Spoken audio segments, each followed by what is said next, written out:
제가 한국에서 사역할 때 교회가 아주 오래된 교회에서 사역을 한 적이 있습니다. 근데 그 교회가 전통 오래 그 역사가 오래되었기 때문에 거기에는 아주 오래전부터 교회를 다닌 사람도 있고 또 자기 부모 때부터 이렇게 교회를 다닌 사람도 있었습니다. 그리고 또 중간에 믿은 지 얼마 안 된 분들도 있고. 근데 그 교회 안에 공식적인 모임은 아니지만 그 암암리에 모이는 모임 중에 어떤 모임이 있었냐면요. 부모 때부터 신앙생활을 해왔던 성도들의 모임. 그런 모임이 있었습니다. 저는 그 모임을 보면서 어떻게 교회 안에서 그런 모임을 가질 수가 있지? 부모 때부터 몇 대 동안 신앙생활을 했던 사람들의 모임. 이상하지 않습니까? 또 어떤 교회는 의사들의 모임, 또 어떤 교회는 교사들의 모임, 이런 모임을 가집니다. 물론 어떤 목적을 가지고 의사들의 모임, 그것을 통해서 자신들이 가지고 있는 그 달란트로 다른 곳에 섬기고 선교하는 일을 위해서 모이는 것, 그것은 좋은 것 같아요. 그런데 그 모임이 있는, 또 그 모임 밖에 있는 그 모임에 들지 못한 성도들은 그 모습을 보면서 별로 그렇게 좋지 않게 생각한다는 겁니다. 만약에 의사들의 모임을 가지고 만약에 어느 교회 어디에 가서 선교지에 가서 거기서 섬기려고 할 때 의로 선교로 섬긴다라고 하면 모두 다 의사들로 구성돼서는 의로 선교를 제대로 할 수 없습니다. 옆에서 서포트하는 간호사들도 있어야 되고 또 그것을 접수받는데 그런데 섬기는 또 성도들도 있어야 되고 또 와서 그 치료를 받기 온 사람들에게 기다리는 동안에 하나님의 말씀을 또 복음을 증가하는 그러한 곳으로 섬기는 또 성도들도 있어야 되고, 그러니까 나중에 섬길 때에는 다른 분들과 함께 이렇게 합력해서 섬겨야 되기 때문에 우리들만의 모임 이렇게 만들어 놓는 것에 대해서 별로 그렇게 바람직하지 못한 모습이 아닌가라는 생각이 들었습니다. 우리가 교회 안에서 어떤 목적을 가지고 모임이라는 것을 만들 수 있지만 그 모임이 하나님의 복음을 증거하고 다른 사람을 섬기기 위해서 내가 한다고 하지만 행여나 그러한 나눔들로 인하여서 교회 안에 있는 성도들에게 불편함을 주거나 아니면 그것이 실족거리가 되거나 시험거리가 될 때에는 우리가 좀 그것을 깊이 생각을 해야 됩니다. 목적이 좋다고 할지라도 그것을 통해서 덕이 안 된다고 한다면 그 모임에 대해서 다시 한번 우리가 생각하고 어떻게 하면 상처받지 않는 사람들이 있을 것인가 라고 생각하고 그 모임을 좀 수정하고 좀 개선을 할 필요가 있다는 겁니다. 오늘 사도 바울은 고린도 교회 안에 있는 나눔 그리고 파당 그것에 대해서 지금 책망하고 있습니다. 먼저 18절과 19절 말씀을 한번 보겠습니다. 먼저 너희가 교회에 모일 때에 너희 중에 분쟁이 있다함을 듣고 어느 정도 믿거니와 너희 중에 파당이 있어야 너희 중에 옳다 인정함을 받은 자들이 나타나게 되리라. 여기에 보면 너희들 중에 분쟁이 있다는 것을 내가 들었다. 지금 교회 안에 분쟁이 있는 겁니다. 근데 그 분쟁이 나중에 심해지면 파당이 됩니다. 서로 뜻을 같이 하는 사람들끼리 이렇게 그룹이 이렇게 지어지는 겁니다. 근데 지금 사도 바울이 고린도 교회에 뭐라고 이야기하냐면 너희들의 분쟁이 있다함을 듣고 나도 어느 정도 믿는다. 이렇게 전해 들은 겁니다. 고린도 교회 안에 이런 분쟁거리가 있습니다. 라는 이야기를 듣고 나도 그것을 전해 들어서 알고 있다. 그런데 그 분쟁을 통해서 파당이 있어야 너희 중에 옳다 인정함을 받은 자들이 나타나게 되리라. 이것은 뭐냐면 분쟁이 있다는 말은 내가 들어서 알고 있다. 그러나 옳고 그름을 위해서는 나누어짐이 없을 수는 없다라는 뜻입니다. 이 말이 좀 어려운데요. 교회 안에 지금 고린도 교회 안에 분쟁이 있습니다. 어떤 분쟁입니까? 교회 안에 여러 분쟁이, 고린도 교회 안에 분쟁이 있었는데, 우리가 그 고린도전서 앞부분에 우리가 볼 때 보면 고린도 교회 안에 있었던 나눔이 어떤 나눔이었냐면, 나는 아볼로에게 나는 세례를 받았고, 나는 바울파고, 나는 예수파고, 이런 식으로 나누어지는 겁니다. 그런 분쟁들이 교회 안에 있었습니다. 근데 그런 분쟁은 불필요한 분쟁입니다. 불필요한 나눔입니다. 누구에게 세례를 받았든지 모두 다가 예수 그리스도 안에서 하나가 된다는 겁니다. 그런데 사도 바울이 오늘 이야기하는 중에 그런 분쟁이 있는데 교회 안에는 그 분쟁으로 인하여서 당이 나눠지는 것이 있는데 그 당이 불필요한 당도 있지만 필요한 당도 교회 안에 반드시 생기게 된다라는 말이거든요. 이 잘못 이해를 하면 교회 안에도 이게 분쟁이 있어가지고 서로가 나누어지는 것이 당연할 수 있구나라고 이렇게 생각할지 모르지만 사도 바울이 지금 이야기하는 이 내용은 교회 안에 불필요한 당이 있어서는 안 되지만 필요한 당이 있다는 겁니다. 어떤 거냐면 고린도 교회 안에 성도들 중에 어떤 부류의 사람들이 있었냐면 음행을 했음에도 불구하고 그 음행에 대해서 두둔하고 별로 그렇게 잘못된 것이 아니다라고 생각하는 그리스도인. 그 음행에 대해서 어떻게 그리스도인이 복음으로 인해서 변화된 삶을 삶에도 불구하고 그 음행을 행하면서 버젓이 교회에 나와서 봉사하고 그리스도인이라고 이야기할 수 있느냐. 이렇게 나눠진다는 겁니다. 이렇게 해서 분쟁이 있고 이렇게 해서 당이 나눠지는 겁니다. 어떤 당입니까? 음행을 찬성하는 파, 음행을 반대하는 파, 이렇게 나오는 겁니다. 또 어떤 분쟁이 있었냐면 우상에 바쳐진 그 제물을 먹는 것에 대해서 아무 꺼리낌이 없다. 그러니까 나는 우상의 제물을 먹는다고 해가지고 내 영혼을 우상에게 파는 것도 아니고 내 신앙을 거기다 팔아먹는 것도 아니다. 나는 무엇을 먹든지 나는 예수를 믿는다 라고 하면서 어떤 일이 있었습니까? 우상을 섬기는 그 축제의 자리, 우상을 섬기면서 거기에서 막 그 우상을 섬기고 찬양하고 막 축제하고 거기서 음식을 먹는 자리에 그리스도인인데 거기에 참석해가지고 먹고 마시고 하는 겁니다. 그것 때문에 고린도 교회의 이 성도들 중에는 그 모습을 보면서 시험에 들고 실족한 사람들이 있었다는 겁니다. 그래서 어떻게 그리스도인으로서 우상을 섬기는 그 자리에, 제사의 자리에 참석할 수 있고, 어떻게 그 자리에서 버젓이 그 우상을 섬기는 그 자리에 그 우상을 섬기는 사람들과 하나가 된다는 의미로 먹고 마시는 그 음식을 나눌 수 있느냐. 절대로 그래서는 안 된다는 파. 뭐 그게 무슨 상관이냐.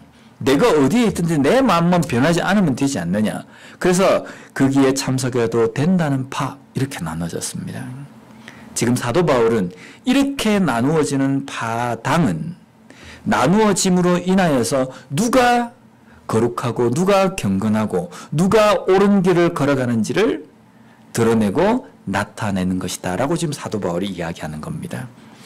그러니까 교회 안에 분쟁을 통해서 반드시 나누어져야 될 일은 하나님의 진리의 부분에서 나누어져야 되는 겁니다. 교회 안에 이상한 어떤 교리나 이상한 어떤 사상들이 들어와 가지고 그것을 교회 안에 확 퍼뜨려, 우리 교회는 뭐 그런 일이 없겠지만은 그런 게 확 퍼뜨려져 가지고 교회 안에서 이상한 교리가 왔다 갔다 할 때 어떻게 그것이 하나님의 말씀의 진리에 합당할 수 있느냐. 절대로 그것은 아니다라고 하는 파, 또 그것을 두둔하는 파, 이렇게 나누어질 수 있지 않습니까? 그렇게 나누어질 때에는 그 파당으로 인하여서 하나님의 말씀과 그 의에 서 있는 사람이 그 나누어지는 그 파당으로 인하여서 옳다 인정함을 받은 자들이 나타나게 될 것이다 라는 겁니다. 지금 사도 바울은 고린도 교회에 나누어져 있는 그 분쟁을 보면서 한편으로는 그 분쟁에 대해서 잘못된 부분도 이야기하지만 또 한편으로는 자신들이 의의 자리에 서 있지 않고 진리의 말씀 가운데 서 있지 않으면서 나는 옳다라고 주장하는 사람들을 향해서 약간의 비꼬는 듯이 지금 이야기하는 겁니다. 너희들이 그렇게 목소리를 높여라. 목소리를 높이면 높일수록 너희들이 잘못됐고 하나님의 말씀에 서 있는 사람이 누구인지 확연하게 드러나게 될 것이다 라는 말입니다. 우리도 교회 안에서도 보면 우리의 삶 속에서 우리가 신앙생활 할 때에 분명히 우리는 나누어지는 것, 분쟁 이런 것들을 조심해야 합니다. 교회 안에서는 그게 있어서는 안 됩니다. 하나님의 말씀을 중심으로 해서 나아간다고 한다면 성도들이 예수 그리스도를 머리로 하여서 지체로서 하나가 되어야 되는 겁니다. 그런데 그 일에 대해서 분쟁이 일어난다고 한다면 교회가 와야 되어 버립니다. 근데 하지만 분쟁을 반드시 피하지 않고 그것을 정면으로 부딪혀야 될 때가 있습니다. 어떤 것이냐면 진리의 문제 때문에 나눠지는 겁니다. 이상한 교리와 하나님의 말씀에 따르는 의의 교리, 그 두 가지가 부딪힐 때에는 그것은 어떻게 해서라도 하나님의 말씀을 수호하는 자리에 서 있어야 된다는 겁니다. 아, 그게 맞나? 요즘 대세가 이쪽인데? 이렇게 생각해가지고 그쪽으로 넘어가 버리면 안 된다는 겁니다. 사도 바울은 고린도 교회에 그런 것들을 지금 지적하고 있습니다. 그러면서 자연스럽게 어느 쪽으로 지금 사도 바울이 그 주제를 틀고 있냐면요. 교회 안에 심각한 또 다른 어떤 분쟁이 있었습니다. 이 고린도 교회 안에는 그 교회가 있는 시대적인 상황들을 볼 때 그 교회에는 이게 계급이 나눠져 있어요. 당시에는 노예제도도 있고 종제도도 있기 때문에 주인이 있는가 하면 그 주인의 소장농, 노예, 종들이 있는 겁니다. 또 계급적으로도 아주 높은 지위에 있는 사람이 있는가 하면 그 높은 계급에 있는 수하에 있는 사람들도 있고. 그러니까 이 교회 안에 보면은 각계각층의 사람들이 다 있을 수 있다는 겁니다. 근데 이 고린도 교회 안에 나눔이, 분쟁이, 이 파당이 싹 나누어져 있는데 어떤 파당이 나누어져 있냐면 권력과 부가 있는 사람, 권력과 부가 없는 사람, 부자인 사람과 가난한 사람, 이렇게 나눠져 있는 겁니다. 부자와 가난한 사람, 권력이 있는 사람과 그렇지 못한 사람, 이렇게 나눠지면 교회 안에 어떤 문제가 생기겠습니까? 아마 권력이 없거나 가난한 사람들이 어떻게 우리를 차별하느냐 이런 말을 할 수 있습니까? 요즘 시대니까 이런 이야기를 하는 겁니다. 요즘 시대니까 가지지 못하거나 또 상대적으로 없는 사람들이 목소리를 높여도 별 이상한 것이 없고 문제가 되지 않습니다. 근데 이 당시는 철저한 계급 사회거든요. 철저한 계급 사회이기 때문에 수하에 있는 사람들이 자신의 상관이나 그런 사람들이 아무리 교회 안에서 함께 그리스도인이라고 하더라도 그 사람을 향해서 목소리를 높이거나 반감되는 어떤 말을 할 수가 없는 겁니다. 그러니까 이 없는 사람, 계급으로 낮은 사람, 또 경제적으로 부가 없는 사람, 가난한 사람들은 위축되어 있는 겁니다. 위축되어 있는 상황 가운데서 가진 사람들이 목소리를 높이는 교회가 점점점 되어가는 겁니다. 그러니까 고린도 교회가 사도 바울이 떠나고 난 다음에 멀리서 들어보니까 고린도 교회가 이게 무슨 어떤 사회단체가 똑같이 되어버리는 겁니다. 그러니까 사회가 그대로 축소되어 있는 어떤 모습. 교회 안에도 보면 있는 사람과 없는 사람이 나누어지고. 근데 이 당시에는 어떤 공동체로 모일 때에 항상 서로 음식을 나누면서 그것을 모임을 진행을 했습니다. 예수님도 유월절 만찬을 할 때 제자들을 모아놓고 음식을 나눴지 않습니까? 떡과 포도주와 고기와 이런 것들을 함께 먹으면서 예수님께서 그 유월절을 지키시면서 제자들에게 살과 피에 대한 의미를 떡과 포도주를 가지고 비유를 하시면서 이야기하신 겁니다. 고린도 교회도 공동체로서 모일 때 각자 사람들이 음식을 판락을 해서 들고 온 겁니다. 들고 와서 음식을 딱 갖다 놓고 함께 먹고 나누면서 이 공동체를 모였습니다. 그런데 예수님께서 공동체가 모일 때에 음식을 먹고 나누는 것으로 무엇을 제정하셨냐면 성만찬을 제정하셨습니다. 예수님께서 제자들과 함께 떡과 포도주를 먹을 때에 예수님께서 그 말씀을 하시기 전에는 모여서 떡을 먹고 포도주를 마실 때에는 그냥 애찬이었습니다. 함께 서로 음식을 먹는 거였습니다. 그런데 예수님께서 그 애찬의 그 자리에서 무엇을 제정했냐면 이제부터 모여서 떡과 잔을 나눌 때마다 나의 살과 나의 피를 잊지 말고 기억해라, 기념해라고 하신 겁니다. 그러면 예수님 이후부터 이 성만찬이라는 것을 제정해 주시고 난 다음부터 그리스도인 공동체들이 모여가지고 함께 떡과 포도주를 나눌 때에는 어떤 의미를 가지고 먹고 마셔야 됩니까? 부어라 마셔라, 옛날에는 그랬다 할지라도 이제는 그리스도 예수의 이름으로 모인 공동체에서 먹고 마실 때에는 우리가 먹는 이 떡에 어떤 의미가 있는지, 이 포도주가 어떤 의미가 있는지를 예수님께서 기억하라는 겁니다. 잊지 말라고 하셨거든요. 모일 때마다, 이 떡과 잔을 나눌 때마다 나의 이 죽음을 내가 다시 올 때까지 영원히 기념해야 할 것이다 라고 말씀하셨습니다. 그래서 이제 고린도 교회에서 사람들이 각자 음식을 가지고 와서 떡을 떼고 포도주를 마실 때에는 이전에는 먹고 마시고 배부르기 위해서 모였다고 한다면 예수님께서 이 성만찬에 대해서 말씀하실 때에는 이제 더 이상 교회 안에서 떡과 포도주를 마실 때에는 그 중심에 무슨 의미를 담아야 되냐면 예수님의 찢기신 살과 흘리신 피를 반드시 기억하고 그 의미를 깨닫고 성도들이 함께 먹고 마셔야 되는 겁니다. 그런데 고린도 교회 안에는 부자와 가난한 사람들이 나누어져 있잖아요. 그럼 음식을 가져오면 누가 많이 가져오겠습니까? 부자들이 가져옵니다.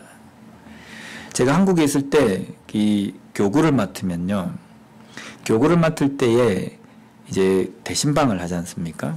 교회가 이제 크니까 부목사들이 한 교구씩 맡아서 하는데 그러면 대신방 기간이 되면은 이게 참 이게 곤란해요.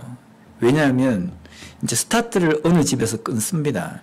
그러면 이 집에서 음식을 뭘 해줬다. 그럼 정보가 다 공유가 돼요. 공유가 되고 그 다음 집에는 내가 저 집사 저 권사보다는 내가 잘해야 된다. 그 다음 집 가보면 음식이 조금 업그레이드가 돼요. 나중에 한 10가지 정도면 어떤 일이 생기냐면요. 나중에 감당이 안 됩니다. 그래서 이거는 무슨 잔치상인지 아니면 그래서 꼭 신방을 할 때 보면 대신방 기간이 되면 이 교구장들을 모아놓고 꼭 신신당부를 합니다. 절대로 음식을 내놓지 마십시오. 왜냐하면 이게 하루에 신방을 몇 가정을 해야 되잖아요. 몇 가정을 하게 되면 한 집에서 이게 진수성찬을 먹고 나버리면 그 다음 집에는 먹지를 못합니다. 그나마 젊어서 위가 이게 아주 이게 크면은 다 주는 대로 족적 먹지만 그래서 그 다음부터는 신방이 제대로 안 됩니다. 그래서 잠도 오고 막 이러니까 제발 음식을 내오지 마십시오. 정말 내와야 되겠다고 생각하면은 그냥 뭐 죽이든지 아니면은 반찬 하나 정도만 그렇게 하십시오. 근데 죽어도 말을 안 듣습니다. 그래가지고 보면은 첫 집에 반찬 하나면 그 다음 집은 2개, 그 다음 집은 3개, 4개, 5개, 나중에는요 10개 잔치상이 되고 그것도 안 되면 뷔페에 데려가는 겁니다. 안 된다 그래도 끝까지 해가지고요. 경쟁. 고린도 교회 안에도 부자들끼리 경쟁이 없었겠습니까? 저 사람이 지난번에 보니까 음식을 한 5가지 해왔던데 이야 내가 질 수가 있겠느냐. 우리 집은 요번에 6가지다. 저 집은 7가지. 그러니까 부자들이 경쟁을 삼아가지고 음식을 가져오는 겁니다. 그래서 이 먹고도 풍족할 정도로 가지고 오는 겁니다. 반면에 가난한 사람들은요. 자기가 하루 먹어가지고 하루 벌어서 하루 겨우 먹고 사는 사람이 교회에서 그런 걸 할 때에 자기가 가져올 수 있는 음식이 없는 겁니다. 그 가져와봤자 뭐 감자 몇 개 삶아가지고 가져온다 하면 얼마나 그게 내놓는 게 부끄럽겠습니까? 부자들은 휘황찬란한 음식을 내놓는데 가난한 사람은 감자 그거 몇 가지 내놓을 때 얼마나 그게 상대적으로 위축이 됐고 부끄럽겠습니까? 그러니까 어떤 때에는 그것을 내놓지 못하는 사람도 있거든요. 근데 고린도 교회 안에 이 부자들이 음식을 쫙 가지고 와가지고 원래는 그것을 놓고 가난한 사람들과 함께 모여가지고 가난한 사람 부자가 없는 겁니다. 교회 안에는 함께 그리스도인이 모여가지고 이 음식을 나누면서 나누기 전에 우리가 지금 먹는 이 떡은 예수 그리스도께서 우리를 위해서 찢기신 살입니다. 그리고 우리가 먹는 마시는 이 잔은 예수님께서 우리를 위해서 흘리신 피입니다. 그것을 다시 기념하고 다시 함께 기도하고 죄를 회개하고 그런 모든 것을 다 끝내고 그 다음에 함께 서로 공평하게 나누는 겁니다. 이게 원래 취지였습니다. 그런데 이제 서서히 이 모임이 변질이 되기 시작하는 겁니다. 내가 음식을 가져왔기 때문에 부자들이 가지고 온 그 자리에서 다 왔느냐? 다 왔으면 우리가 먹고 마시자. 그래서 배부르게 먹고 완전 취할 정도, 인사불성이 될 정도로 이 술을 마시고, 가난한 사람들은 뒤늦게 오바 와보니까 다 자기들끼리 먹고 다 판이 끝난 겁니다. 그러면 이 가난한 사람들은 교회에 와서 그나마 평소에 먹지 못하는 음식을 함께 먹고 그것 때문에 감사하고, 참 그게 어쩌면 믿음 생활을 하는 한 부분에 낙이 될 수 있었는데 와보면 아무것도 없는 겁니다. 자기들끼리 다 먹고 자기들끼리 다 취해 있는 겁니다. 이러한 것은 교회 안에서 어떤 모습으로 변질이 되어버리냐면, 예수님의 살과 피를 기념해야 되는 그 성만찬이 부자인 사람들이 주도권이 되어가지고 자신들끼리 먹고 마시는 파티 장소로 변해버리는 겁니다.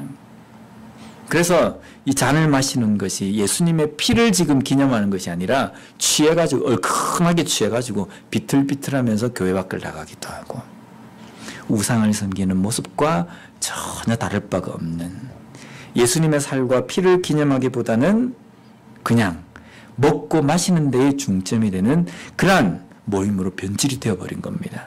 지금 사도 바울은 이것을 고린도 교회 안에 지적을 하고 있습니다.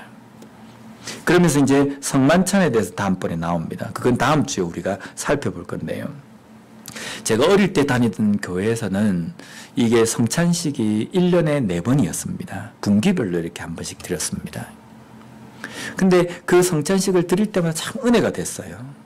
할 때마다 평소 때는 기도하고 평소 때 이렇게 말씀을 드리면 마음이 잘 안 와닿는데, 성찬식을 할 때가 되면 마음이 찡해지면서 막 눈물도 나고 은혜를 막 많이 경험했습니다. 근데 제가 신학교를 갔어요. 신학교 가서 공부를 하는데 이제 그 당시에 이제 전도사들끼리 모여서 이야기를 하잖아요. 이야기하다 보면 어떤 이제 그 당시에 이 교회 안에 어떤 붐이 일어났냐면, 성찬식은 예수님의 그 죽으심을 기념하는 것이다. 그런데 이것을 분기별로 하거나 6개월에 한 번 하거나 1년에 한 번 하는 이것은 바람직하지 않다. 매주일 모일 때마다 이 성찬식을 해야 한다. 그래서 실제로 매주일 모일 때마다 성찬식을 하는 교회가 생겨나기 시작했습니다. 그리고 어떤 교회는 매주일은 좀 그러니까 한 달에 한 번씩이라도 해야 된다. 그래서 한 달에 한 번씩 하는 교회가 있었습니다. 처음에는 그 의도가 좋았어요. 성찬식을 분기별로 한 번 하던 그 은혜가 이제 매일 하고 또 매달 이렇게 하게 되니까 이렇게 은혜가 자주 되는 겁니다. 근데 어떤 문제가 생기겠습니까? 자주 하게 되면 그것이 관념화가 되어버리는 겁니다. 식상해져 버려요. 그래서 교회 안에서 무슨 이야기가 또 있느냐면, 성찬식을 너무 자주 하니까 감동이 없다라는 겁니다. 성찬식을 너무 안 하니까 감동이 없는데 또 너무 자주 하니까 또 감동이 없다는 겁니다. 그래 교회 안에서 왜 성찬식을 이렇게 자주 하느냐 불만이 막 있는 겁니다. 작년에 우리는 성찬식을 한 번 했습니다. 근데 성찬식을 1년에 한 번 하고 매달 하고 매주 모일 때마다 하고 6개월에 한 번 하고 이게 중요한 게 아닙니다. 우리가 성찬식을 할 때의 성찬식이 무엇을 의미하는지 제대로 알고 참여하는 것이 중요하다는 겁니다. 은혜가 되기 때문에 우리는 매주 해야 된다. 그래서 매주에서 그 의미를 계속적으로 깨닫고 은혜가 된다고 한다면 매주 아니라 매일 해야 되는 겁니다. 그런데 그게 아니고 그것이 형식화가 되어버린다고 한다면 그것은 변질되어 버리기 때문에 멈추어야 합니다. 그리고 다시 돌아가서 이 성찬식이 무엇을 의미하는지를 제대로 깨닫고 참여하고 거행하는 것이 중요하다는 겁니다. 고린도 교회에서는 처음에 모일 때에는 그 음식을 나누면서 예수 그리스도의 살과 피를 기념했습니다. 그런데 이 모임이 점점점 변질되어 가지고 자신들이 먹고 마시는 것이 어떤 의미인지 깨닫지 못하고 먹고 마시는 겁니다. 부자들은 너무 많이 먹어가지고 숨이 안 쉬어질 정도로 먹고 앞을 가누지 못할 정도로 포도주를 마셔가 취해 있는데 가난한 사람들은 맛도 보지도 못하고 먹어보지도 못하는 일이 생긴다는 겁니다. 과연 이것이 성만찬, 예수님께서 먹고 마시라고 이야기할 때에 그 의도가 바로 이런 모습이었겠습니까? 예수님께서 원하시는 모습은 교회에서 떡과 포도주를 먹고 나눌 때마다 내 살과 나의 피를 기념하라는 겁니다.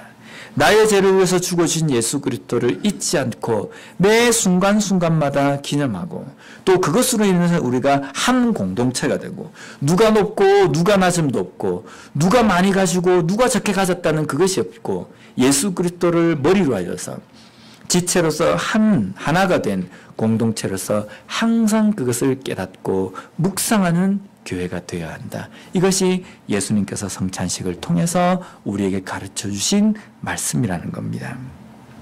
오늘 우리가 신앙생활하는 이 교회 안에서 나는 과연 우리가 성찬식에 대해서는 다음 주에 이야기하겠지만 이 부자들의 이 모습을 보면서 우리는 다시 한번 교회 안에 배려라는 것에 대해서 우리가 좀 생각했으면 좋겠습니다. 이 배려는요, 세상에서는 배려라고 이야기하지만 우리 안에서는요, 다른 사람들에게 실족하게 만드는 어떤 실족거리가 되는, 시험거리가 되는 겁니다.